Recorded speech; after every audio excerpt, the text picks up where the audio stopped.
बहुत समय पहले की बात है। एक शांत और समृद्ध नगर था जहां व्यापार खूब फलता फूलता था, लेकिन सामाजिक बंधनों की जकड़ भी उतनी ही सख्त थी। जात पात, ऊंच नीच और सामाजिक रिवाजों के कारण प्रेम विवाह को बुरा माना जाता था। मगर इस सबके बीच एक व्यापारी था, सत्यनारायण। सत्यनारायण नगर का जाना माना व्यापारी था, ईमानदार, सफल और बेहद अनुशासित। उसके जीवन में एक क्रांतिकारी मोड़ तब आया जब उसे एक निम्न जाति की युवती रूपा से प्रेम हो गया। रूपा नगर के एक मंदिर में पूजा करती थी। उसकी आंखों में श्रद्धा और चेहरे पर सादगी थी। सत्यनारायण ने जब पहली बार रूपा को पूजा करते हुए देखा था, तभी उसका दिल रूपा को दे बैठा। प्रेम धीरे धीरे बढ़ा। चोरी छिपे मुलाकातें हुईं, मंदिर की सीढ़ियों पर संवाद हुए और फिर एक दिन सत्यनारायण ने अपने परिवार और समाज की परवाह किए बिना रूपा से विवाह कर लिया। शुरू में नगर में हलचल मची, लेकिन सत्यनारायण और रूपा का प्रेम इतना सच्चा और पारदर्शी था कि धीरे धीरे लोगों ने उन्हें स्वीकार कर लिया। और फिर नगर में ये जोड़ा प्रेम की मिसाल बन गया। लोग कहते, ऐसा प्रेम हो तो सत्यनारायण और रूपा जैसा हो। विवाह के बाद दोनों ने एक वचन लिया। उन्होंने अपने जीवन में एक नियम बनाया कि जब तक उनका प्रेम जीवित है, उनके घर की मशाल रात भर जलती रहेगी। उन दिनों बिजली नहीं होती थी। लोग रात को सोते वक्त छतों पर मशाल जलाते थे ताकि घर रोशन रहे और सुरक्षा बनी रहे। सत्यनारायण और रूपा की मशाल कभी नहीं बुझती थी, चाहे तेज बारिश हो या आंधी। हर रात पूरे नगर में अंधकार छा जाता, लेकिन सत्यनारायण का घर हमेशा रोशनी से जगमगाता रहता। यह रोशनी अब लोगों के लिए प्रेरणा बन गई थी। बच्चे पूछते, पापा, ये घर इतना रोशन क्यों है? और उनके पापा जवाब देते, बेटा, ये प्रेम की मशाल है। नगर के राजा वीरसेन हर रात अपनी रानी रत्नप्रिया के साथ महल की छत पर टहलते हुए चांदनी का आनंद लेते थे। रत्नप्रिया बहुत बुद्धिमान पर तेज तर्रार स्वभाव की थी। वो हर बात में तर्क चाहती थी। रात के समय जब वे छत पर होते, रत्नप्रिया हर बार सत्यनारायण के घर की मशाल देखकर चौंक जाती। हर रात, हर हाल में ये मशाल कैसे जलती रहती है? उसने एक रात राजा से पूछा। राजा मुस्कराया, क्योंकि उनका प्रेम सच्चा है। वो दोनों एक दूसरे के लिए समर्पित हैं। लेकिन रानी को विश्वास नहीं हुआ। संभव है, लेकिन कोई स्त्री इतनी भी समझदार नहीं हो सकती कि सदा सब कुछ सहती रहे और पति से कोई शिकायत न करे। राजा ने बहस की, तुम देखना, ये प्रेम असली है। रानी ने चुनौती दी, तो क्यों न हम उनकी परीक्षा लें? राजा सहमत हुआ। ठीक है, एक बार हम पति की और एक बार पत्नी की परीक्षा लेंगे, फिर देखेंगे किसका प्रेम सच्चा है और कौन समझदार है। सुबह होते ही रानी ने अपने महल की एक अत्यंत सुंदर, आकर्षक लेकिन चतुर दासी को बुलाया। उसे अच्छे से तैयार किया गया। लाल रेशमी साड़ी, काजल भरी आंखें और गुलाब की भीनी खुशबू। दासी को आदेश था कि वो सत्यनारायण के घर जाए और राजा रानी की ओर से एक झूठा प्रेम संदेश लेकर व्यापारी को विचलित करने की कोशिश करे।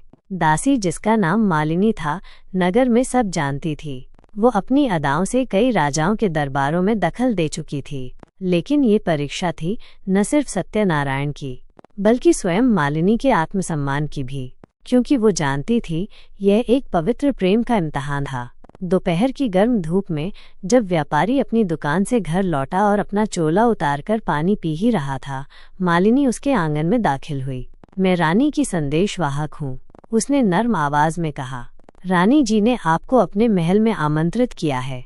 वो आपसे प्रभावित हैं, चाहती हैं कि आप कुछ पल उनके साथ बिताएं। सत्यनारायण चौंका, फिर उसकी आंखों में आग सी भड़क उठी, लेकिन उसने अपनी आवाज संयत रखी। कुछ क्षण चुप रहकर बोला, राजमहल की रानी को जाकर कहो, मैं अपनी पत्नी को छोड़ किसी दूसरी स्त्री की ओर देखने का भी पाप नहीं कर सकता। ऐसी 1000 रानियां भी मुझे बुलाएंगी, तब भी मैं उस स्त्री को धोखा नहीं दे सकता जिसके प्रेम में मैंने समाज से लड़ा है, अपने कुल की मर्यादा तोड़ी है और जिसने मेरे हर दर्द में मेरा साथ दिया है। रानी से कहना, ऐसा प्रस्ताव दोबारा मत भेजें। प्रेम की मशाल में धोखे की हवा नहीं चलती। मालिनी स्तब्ध रह गई। उसने सिर झुकाया और रानी को जाकर सब कुछ वैसा ही कह सुनाया। राजा यह सुनकर बहुत प्रसन्न हुआ। देखा, मैं कहता था न, सत्यनारायण सच्चे प्रेम का प्रतीक है। रानी थोड़ी प्रभावित हुई, लेकिन उसकी नजरों में अब भी संशय था। अब उसकी पत्नी की परीक्षा ली जाएगी। रानी बोली, अगर वो भी उतनी ही निष्ठावान निकली तो मैं हार मान लूंगी। राजा ने इस बार योजना खुद बनाई। उसने एक अपने सबसे विश्वस्त सेवक को बुलाया, जिसका नाम था वीरेन। वो सच्चा, वफादार और चुपचाप काम करने वाला सेवक था। राजा ने उसे रूप बदलकर सत्यनारायण की पत्नी रूपा के पास भेजा। वीरेन को आदेश था, राजा बनकर जाना और रूपा को ये संदेश देना, राजा तुम्हें चाहते हैं। अगर तुम अपने पति को मार दो तो वे तुम्हें रानी बना देंगे। सारी संपत्ति, महल और साज श्रृंगार तुम्हारे होंगे। रूपा उस समय तुलसी के पास बैठकर पूजा कर रही थी। वीरेन उसके पास गया, झुककर अभिवादन किया और राजा की ओर से ये बुरा प्रस्ताव रखा। रूपा के चेहरे का रंग उतर गया। कुछ क्षणों तक वो कुछ नहीं बोली। वीरेन ने समझा शायद वो डर गई है, लेकिन अगले ही पल उसने कहा, राजा से जाकर कहना, मैं उस स्त्री की संतान हूँ जिसने पति के शव के साथ सती होकर दुनिया को बताया कि पति की आत्मा के बिना जीवन व्यर्थ है। मैं अपने जीवन में किसी और के स्पर्श की कल्पना भी नहीं कर सकती। पति की छाया में ही मेरा अस्तित्व है। उस अस्तित्व को मिटाकर मैं स्वयं को कैसे जीवित कह सकती हूँ। लेकिन इस जवाब के कुछ घंटे बाद नगर में कुछ अजीब हुआ। रात का समय था। राजा और रानी महल की छत पर खड़े थे। आकाश में बादल थे, लेकिन नगर की सारी छतें साफ थीं। सबकी मशालें बुझ चुकी थीं। बस एक मशाल थी, सत्यनारायण के घर की, जो हमेशा की तरह जल रही थी। रानी मुस्कराकर बोली, देखा, आज भी वो जल रही है। वो औरत सिर्फ बातें करती है, निभा नहीं सकती। राजा भी मुस्कराया, लेकिन तभी अचानक सत्यनारायण के घर की मशाल बुझ गई। राजा चौंक गया। रानी की आंखों में चमक आ गई। मशाल बुझ गई। राजा बुदबुदाया, क्या वो सच में? रानी ने कहा, लेकिन शब्द अधूरे रह गए। राजा ने तुरंत अपने सिपाहियों को भेजा, जो पहले से ही सत्यनारायण के घर के बाहर पहरा दे रहे थे। कुछ ही देर में सिपाही भागते हुए महल पहुंचे और राजा से बोले, महाराज, सत्यनारायण अब इस दुनिया में नहीं है। जब हम अंदर पहुंचे, वो मृत मिले। उनकी पत्नी ने उन्हें दिन में ही विष दे दिया था। रात को जब वो मर गए, तभी जाकर मशाल बुझाई गई। राजा सन्न रह गया। उसने तुरंत सिंहासन छोड़ दिया और अपनी जगह पर बैठ नहीं पाया। उस रात राजा सो न सका। वो बार बार यही सोचता रहा। एक पुरुष प्रेम में सच्चा निकला, लेकिन स्त्री, वो धोखेबाज निकली। उसे रूपा से नहीं, बल्कि संपूर्ण नारी जाति से घृणा हो गई। अगली सुबह वो बहुत क्रोधित था। उसने अपने मंत्री को बुलाया और आदेश दिया, मैं शिकार पर जा रहा हूँ। जब तक मैं लौटूं, नगर की हर स्त्री को मार दिया जाए। कोई भी स्त्री जीवित नहीं बचे। मंत्री हक्का बक्का रह गया। महाराज, आप ऐसा कैसे सोच सकते हैं? राजा चिल्लाया, अगर तुमने आज्ञा नहीं मानी तो सबसे पहले तुम्हारी गर्दन कटेगी। डरा हुआ मंत्री सीधे अपने पिता के पास पहुंचा, जो पहले इस राज्य का मंत्री रह चुका था और बहुत बुद्धिमान था। मंत्री ने पूरा हाल बयां किया। पिता ने कुछ देर चुप रहकर कहा, मैं राजा को समझाने का प्रयास करूंगा। एक पुरानी सच्ची घटना सुनाऊंगा, जिससे शायद उसका हृदय बदल जाए। राजा तेज कदमों से मंत्री के पिता के घर पहुंचा। उसकी आंखों में क्रोध की ज्वाला धधक रही थी। तुमने मेरी आज्ञा नहीं मानी, राजा गरजा। मंत्री के पिता ने राजा को आदरपूर्वक बैठने के लिए कहा। महाराज, मैं न आपकी आज्ञा की अवहेलना कर रहा हूँ और न ही आपको कोई सीख देने आया हूँ। मैं बस एक सच्ची घटना सुनाना चाहता हूँ, जो मेरे जीवन की सबसे अनोखी और भावुक घटना रही। राजा ने आंखों में कठोरता लिए हुए सिर हिलाया। मंत्री के पिता ने कहना शुरू किया, वर्षों पहले, जब मैं स्वयं इस राज्य का मंत्री था, एक दिन मैं अपने काम से लौट रहा था। रास्ते में एक जंगल पड़ता था, जहाँ अक्सर डाकुओं का डर होता था। अचानक एक नकाबपोश घुड़सवार आया। वो मुझे जबरन खींचकर एक सुनसान कब्रिस्तान में ले गया। कब्रिस्तान में पहले से एक ताज़ा खुदी हुई कब्र थी। उसमें एक सर कटा शव पड़ा था और वो शव किसी राजकुमार का लग रहा था। उस नकाबपोश ने मुझसे कहा, इस शव को दफन करो। मैंने डरते डरते वैसा ही किया। जब कब्र पूरी मिट्टी से ढक गई, तब उस व्यक्ति ने कहा, अब एक और कब्र खुदाई करो। मैं कांप गया। सोचा कि अब मेरी बारी है, लेकिन जब मैंने वो दूसरी कब्र तैयार की तब उस व्यक्ति ने अपना नकाब हटाया और मैं दंग रह गया। वो एक अत्यंत सुंदर स्त्री थी। उसकी आंखों में आंसू थे लेकिन चेहरा बेहद शांत। उसने कहा, जिसे तुमने अभी दफन किया वो मेरा प्रेमी नहीं बल्कि एक हत्यारा था। उसने मेरे पति को मार डाला मुझे पाने के लिए और मैंने आज उसका अंत कर दिया। अब मैं अपने पति के बिना नहीं जी सकती। इस कब्र के पास मैं स्वयं को समाप्त करूंगी ताकि अगले जन्म में फिर उसी से मिल सकूं। इतना कहकर उसने अपने गले पर छुरा फेरा और उस दूसरी कब्र में गिर पड़ी। मैं स्तब्ध रह गया।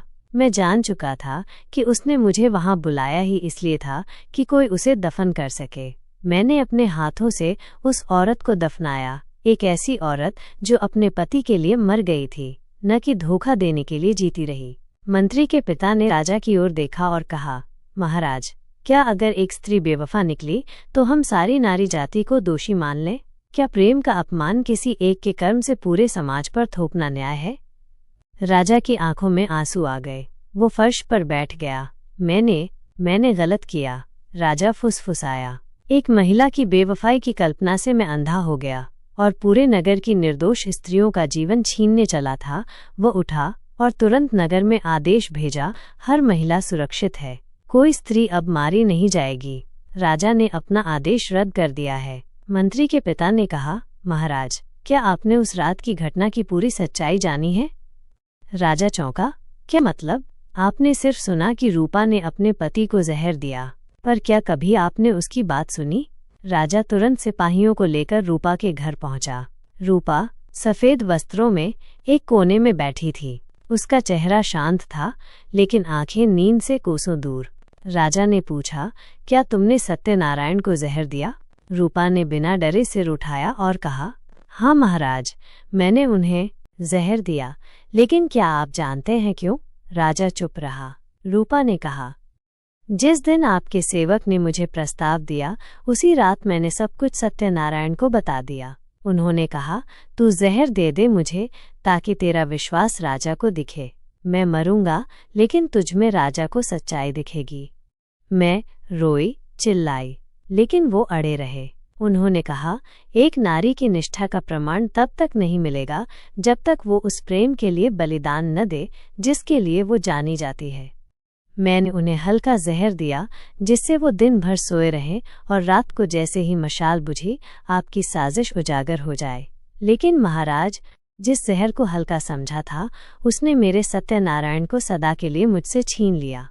रूपा अब फूट फूट कर रो रही थी। राजा ने खुद को कोसा, उसका मन फट रहा था।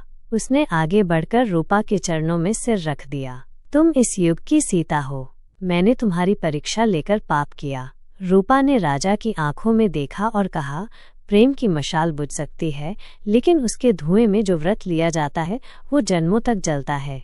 रूपा ने संन्यास ले लिया। वह नगर से दूर एक आश्रम में रहने चली गई जहां वह हर स्त्री को आत्मसम्मान और निष्ठा की शिक्षा देने लगी। राजा ने उस दिन से यह प्रण लिया, मैं कभी किसी के चरित्र पर संदेह नहीं करूंगा जब तक मैं उसकी सच्चाई न जान लूं। रूपा की प्रेम कहानी नगर नगर फैल गई। लोग आज भी कहते हैं, जहां मशाल बुझी थी वहां प्रेम अमर हो गया। हर स्त्री या पुरुष को एक ही तराजू में तौलना अन्याय है। प्रेम सिर्फ शब्द नहीं, त्याग और विश्वास की मिसाल है। शक की जड़ें रिश्तों को तोड़ देती हैं और समझदारी रिश्तों को अमर बना देती है। अगर ये कहानी आपको भावुक कर गई हो तो इसे जरूर शेयर करें। कमेंट करके बताएं कि आपको सबसे अधिक असरदार कौन सा पल लगा। चैनल को सब्सक्राइब करें ताकि हम और भी ऐसी कहानियां आप तक पहुंचा सकें।